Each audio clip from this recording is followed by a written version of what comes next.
every week. And a game that really hasn't had any love at all in terms of the national media or just college football in general is the Territorial Cup between Arizona and Arizona State. Both teams are sitting at 8-3 right now. Both teams are ranked in the top 25, which is for the first time for both of them to be in the top 25 at the same time. First time since 2014. And it's definitely impressive when you consider where both these programs are at this time last year. Now, Arizona State was coming off a Big 12 championship appearance, and Arizona was kind of dwindling. I mean, I think a lot of people didn't really know what to kind of expect. Obviously, the rumors with Arizona and their financial deficit obviously puts a big blunder in things. And it was also Brett Brennan's first year. He was at San Jose State from 2017 to 2023, and he definitely at least needed a year to kind of ride the ship, figure out what you have. So for them to be able to turn this around that quickly, it's indicative of Brett Brennan as a coach, which I think a lot of people, including myself, certainly overlooked. But most importantly, I think the biggest stride that Arizona has made is defensively. Defense coordinator Danny Gonzalez has been probably one of the most underrated hires in all of college football, because Arizona right now leads the country in interceptions with 16 interceptions. And those dudes have just been flying all over the field, making plays, making critical stops in critical moments. And it's just really, really impressive to see.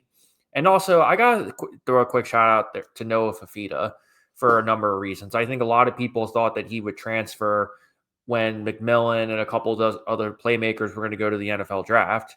I think a lot of people kind of felt like, hey, this Fifita kid, hey, if he could go to a bigger school, somebody could really kind of develop him and turn him into a real, legit guy that more people talk about. But he chose to stay loyal to Arizona and the staff, and it's definitely paying off. Now, Arizona also brought in offensive coordinator Seth Doege, who was a prolific passer at Texas Tech. If you have never watched him in college, highly recommend going back and watching some of his clips, because he's definitely done a phenomenal job, even just getting more out of Fifita too. And, for an Arizona wide receiver room that, quite frankly, didn't know much about, I mean, it's really kind of coming together quite nicely. I mean, Hudson this year has 645 yards. You have Mahidi with 732. You have Racimo with another 600 yards or so rushing. So you have that 1-2 combo offensively. You have Fifita, who's finding different receivers and not just relying on kind of the top two. I think that's the biggest thing that's kind of helped out Arizona too in that regard as well. But if you shift our attention to Arizona State a little bit, I mean, the big thing with Arizona State is, obviously Sam Leavitt, the rumors about him transferring are obviously disappointing. We don't really know what's going to happen with Kenny Dillingham in terms of that situation, but we are of the understanding that Leavitt is done for the season. So we are going to go off that assumption. But Jeff Sims steps in, and I respect Jeff Sims for being able to come back after the setbacks that he had at Georgia Tech and Nebraska, because I'm sure he walked in thinking that he could at least have a viable shot at starting. Whereas when he went into Arizona State, he was clearly going to be the backup. But all things considered, I mean, Jeff Sims has done a solid job at kind of riding the ship right now. I mean, 7 touchdowns to 2 interceptions, 53.6% completion percentage is kind of shitty for Arizona State standards, but 772 yards passing over the last three or so starts. So it's an intriguing matchup for a couple of reasons for me. I'd say first and foremost, I just rattled off all the offensive stuff, but in terms of kind of the keys to victory for both teams, I think first and foremost it's going to be who gets the most explosive plays offensively. Because I think Jeff Sims, in many ways, you get what you get with him, right? I think he's kind of reached his ceiling. He is an average passer at best. He is a pretty athletic dude, and his decision making definitely comes into question at times. He doesn't necessarily have the best footwork or the best arm, but He's a guy that is a veteran. Is a veteran. It's crazy even saying veteran in the college day now, but now you can with some of these dudes staying 7, 8 years in college football. But nevertheless, you have that aspect of it. You have Raleek Brown, who I think is going to be able to put some less pressure on, Jordan Tyson in the receiver room to have to make less plays too. Because if you look at Raleek Brown and Jeff Sims combined have rushed for almost 1,500 yards this year and combined for 6 touchdowns. And I think the one thing that Arizona State has done a really great job with that's unfortunate about Sam Leavitt, but also is transferable to Jeff Sims, is they've still stayed, for the most part, pretty true to their offensive scheme. The quarterback is still getting a good number of touches.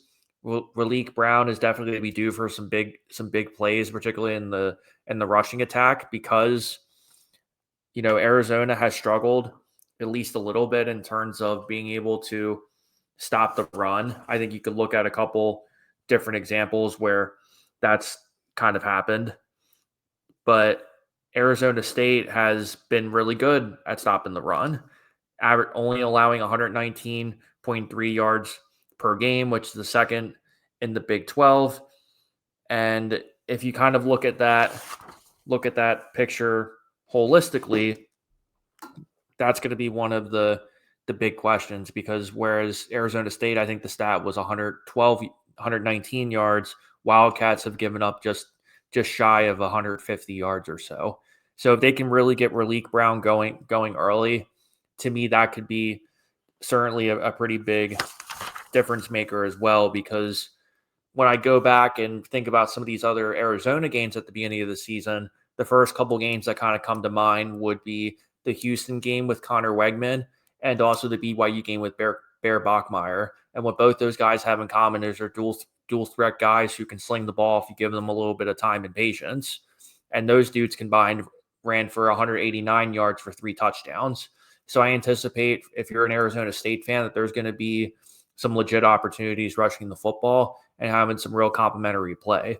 Even if you can get, Sims to run a play action, and maybe you get Jordan Tyson deep if you notice this Arizona team kind of stacking the box.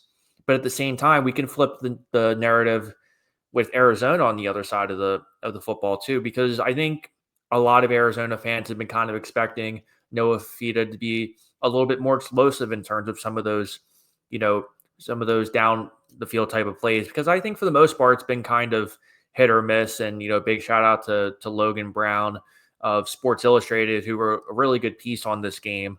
But on the throws of 20 yards or more this year, Fifita has only completed about 36% of those passes.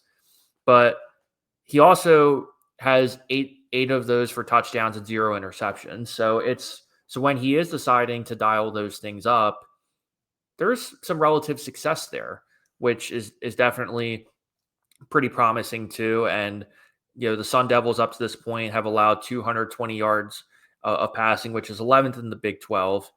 But in terms of Arizona State, for example, we can go back a couple weeks when West Virginia had some moderate success on Arizona State's defense too. And also, if you go back to the beginning of the year when Mississippi State knocked off Arizona State, and that was a really big statement win for Mississippi State, because I think a lot of people were, including myself, were kind of thinking to ourselves, hey, this could be the start of Mississippi State going back to be a peripheral 7-9 win team, just like they were under Mike Leach. But in any event, yeah, it's going to be a really fun matchup for all of those reasons. I do anticipate this being a higher scoring game, just because I think both these teams are going to have each other's numbers in some way. But I think it's going to be a physical game, one that I think is going to be definitely there with some explosive plays. Obviously, it's going to come down to some of these big playmakers, but Arizona State is riding a 3-game winning streak. Arizona's doing their thing right now. So when you kind of look at all these things considered, both these teams at this point, you're playing for pride, you're playing for rivalry week, and you're playing to finish strong. And for both these teams, I mean, you've had a pretty strong year. To finish 8-4 or 9-3 in this example it would definitely be pretty solid. But in terms of this game, just like I said, I think it's going to be coming down to more on the offense side of the ball. Who gets those explosive plays? Who's going to end up being more consistent? And most importantly, which offensive line is going to be able to get those holes opened up and get the best pass protection in order for their quarterbacks to be able to make plays with their feet and hopefully a little bit throwing the ball as well.